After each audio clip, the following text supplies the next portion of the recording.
Good afternoon. Welcome to the TheoTrade afternoon video. I'm Blake Young, and today is April 23rd, 2026, and we have a really interesting candle today and an interesting market. So let me show you why this little tiny candle is more eventful than maybe you think. We know for a fact that oil prices are going higher and maintaining their move up. We had about a 3.5% move higher today alone. And as we're watching the move up in oil, we know that that puts pressure on the economy. However, the economy and equity market are not the same thing. So equities continue to rise as we see money move into equities. Now the question is it still moving into equities? Because at some point, yes, the economy and equities are not the same thing, but at some point a bad economy weighs down equities and you usually see significant drops in prices. So with oil going higher, we should see equities pulling back at some point. When we look at the market today, we know utilities are up, we know consumer staples are up, we're playing defense.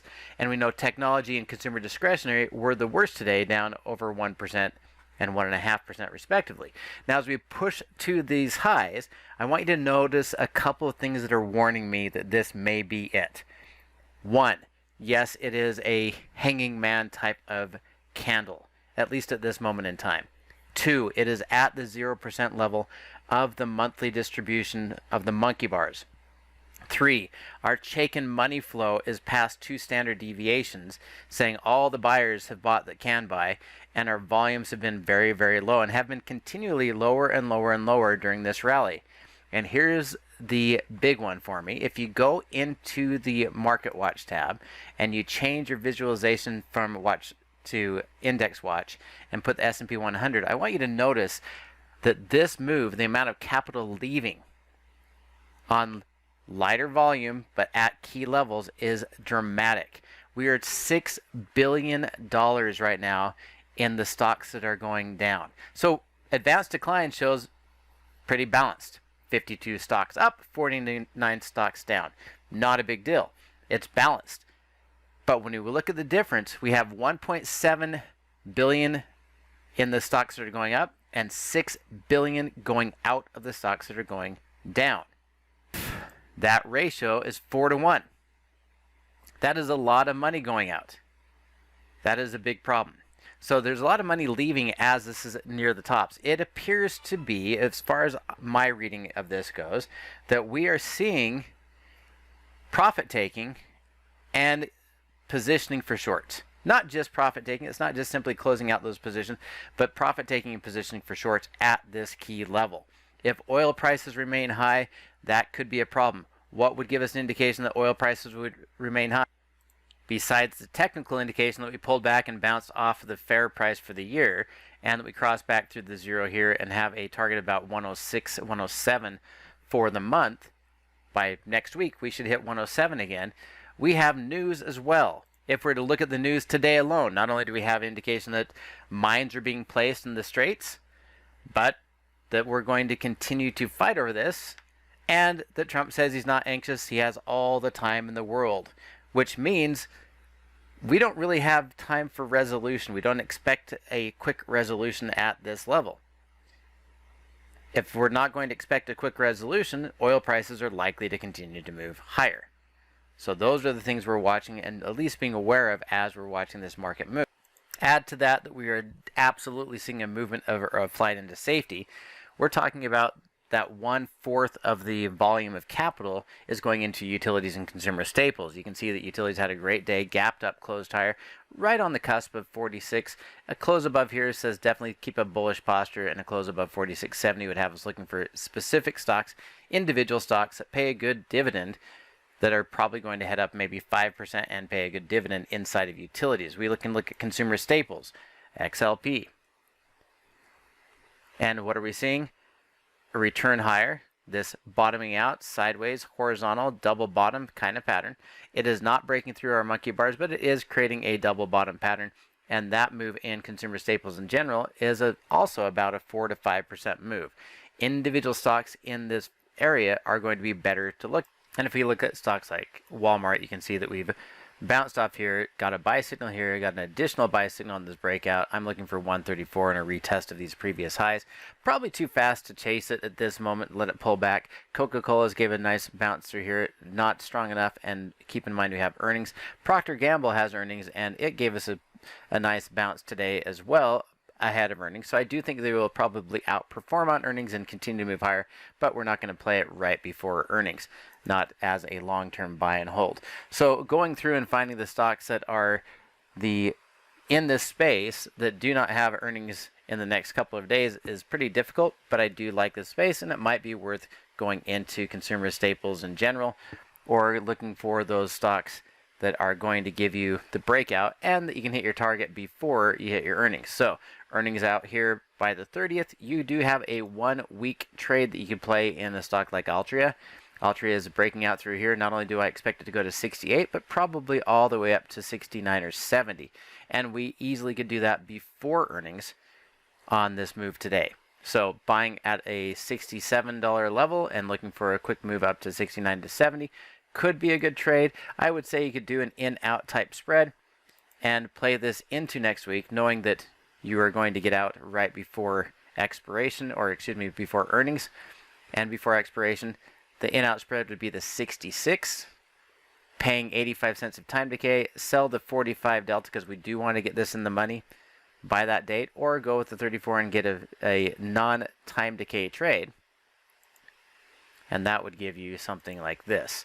So looking for a $3 move and paying less than half of that, that sets you up for a little bit of an edge, buying a 66 call, selling a 69 caller. But keep in mind, we will be looking to exit this by next week before earnings, hopefully with about 70% of that return. I like that as an in-out type spread. Get 70% of your gains and walk away.